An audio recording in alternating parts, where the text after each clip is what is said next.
Bapak dan Ibu yang dimuliakan Allah, mengawali tausiah kita yaitu firman Allah Subhanahu wa taala, "Syahrul Ramadan alladzi unzila fihi al-Qur'an hudan lin-nasi wa bayyinatin minal huda wal furqan."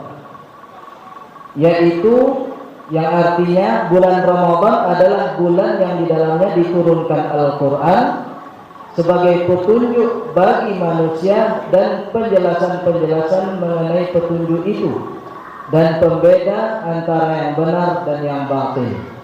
Maka judul malam hari ini yaitu Al-Quran dan bulan suci Ramadan. Bapak dan Ibu yang dimuliakan Allah, dari ayat tadi kita pahami bulan ini adalah bulan yang diturunkan Al-Quran. Dan dijelaskan di situ sebagai hudan. Hudan itu petunjuk. Jadi kalau kita ingin berjalan, tidak memperhatikan aba-aba, tidak memperhatikan petunjuk, kemungkinan besar tersasar atau kesesat itu pasti. Karena tidak mengikuti petunjuk dan aba-abanya. Dulu di awal-awal kita mungkin memiliki elektronik, kita akan baca petunjuk itu dengan seksama. Bagaimana menekan off-nya, bagaimana menekan on-nya, bagaimana mematikan dan menghidupkannya. Karena kenapa? Karena kita tidak ingin salah dalam menggunakan atau mengoperasikan alat yang kita beli itu. Nah, dalam kehidupan ini Allah tidak ingin kita salah dalam menapaki, meniti perjalanan hidup ini. Maka Allah kasih pedoman. Kalau dalam negara mungkin ada undang-undangnya. Orang yang keluar dari undang-undang tersebut bisa dia masuk ke dalam bui, dipenjara, ditahan, dan lain sebagainya. Nah, kehidupan kita Bapak dan Ibu yang dimuliakan Allah, agar kita bisa memastikan selamat perjalanan kita, selamat di dunia, selamat di akhirat, maka petunjuk yang harus kita ikuti adalah Al-Quran. Yang kedua baru hadis Rasulullah Sallallahu Alaihi Wasallam. Bapak dan Ibu yang dimuliakan Allah, apalagi sekarang bulan suci Ramadan, maka alangkah sayangnya kalau di bulan suci Ramadan ini kita tidak memanfaatkan atau menggunakan waktu yang baik ini untuk membaca Al-Quran. Mudah-mudahan hadis-hadis yang Ustaz bacakan ini atau keutamaan-keutamaan yang akan Ustaz bacakan ini menjadi motivasi kita untuk membaca Al-Quran, khususnya di bulan suci Ramadan ini.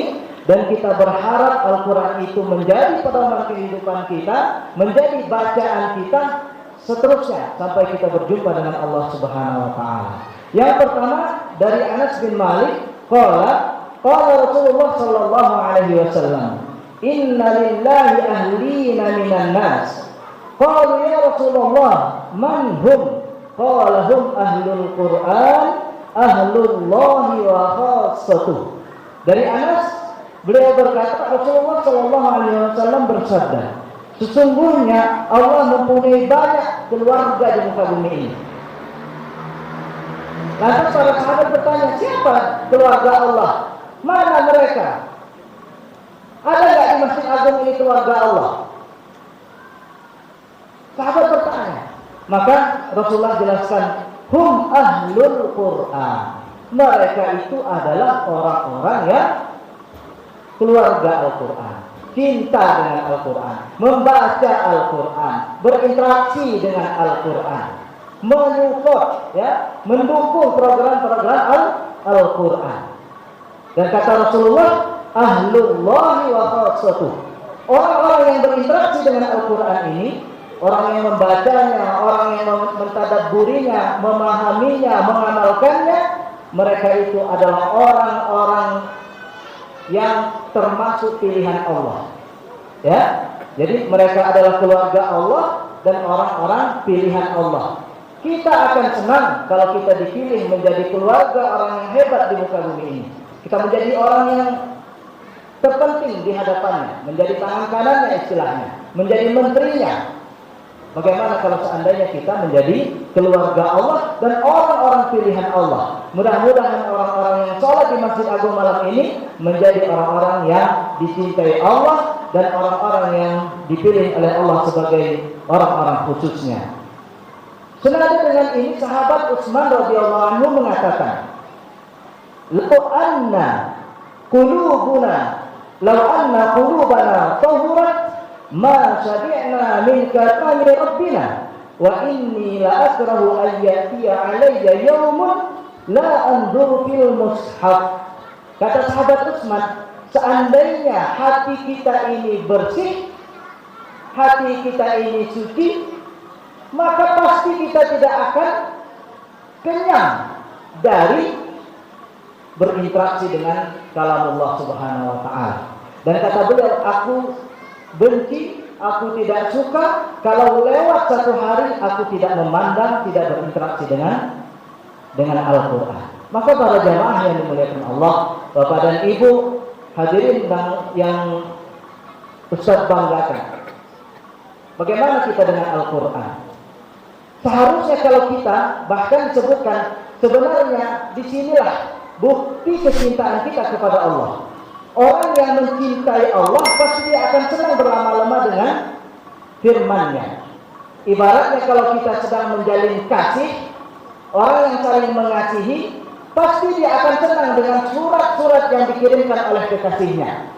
Bohong dia mencintai seseorang kalau SMS-nya tidak dibaca. Bohong seseorang mencintai seseorang kalau seandainya pesannya tidak dibaca. Bagaimana Allah mengirimkan surat kepada kita 114 surat, terus kita bilang, aku cinta kepadamu ya Allah, tapi sholat kita tidak. Aku cinta kepadamu ya Allah, tetapi Quran ini tidak kita baca dan tidak kita pahami. Maka mudah-mudahan pada malam hari ini dan bulan Ramadan ini menjadi pembuka bagi kita untuk berinteraksi dengan Al-Quran. Terakhir sebagai penutup, yaitu hadis Rasulullah sallallahu alaihi wasallam, an Abi Hurairah anna Rasulullah sallallahu alaihi wasallam qala, la taj'alu buyutakum maqabir. Kata Rasulullah sallallahu alaihi wasallam, jangan jadikan rumah-rumah kalian itu seperti kuburan. Inna syaitana yanfiru minal baitil ladzi tuqra'u fihi suratul Baqarah. Jangan jadikan rumah-rumah kalian itu seperti kuburan. Dan sesungguhnya setan itu akan kabur, akan lari dari rumah yang dibacakan surat Al-Baqarah. Bapak dan Ibu yang dimuliakan Allah, kenapa Ustaz bacakan hadis ini? Pertama, jangan sampai kita pahami membaca Al-Quran itu hanya di masjid saja. Tadarus kita hanya pada malam hari saja. Setelah kita sampai di rumah, Quran kita tutup. Apalagi setelah bulan suci Ramadan nanti.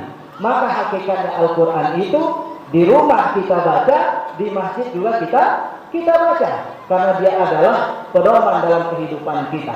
Nah, orang-orang yang tidak membacakan Al-Quran di rumahnya itu seperti kuburan rumah itu. Kuburan kalau kita lihat nampaknya sempit, apalagi kalau sudah ditutup dengan tanah. Mayat sudah diletakkan di dalam kuburan, terasa sempit pasti di pandangan kita. Tetapi ada yang akan meluaskan kuburan itu.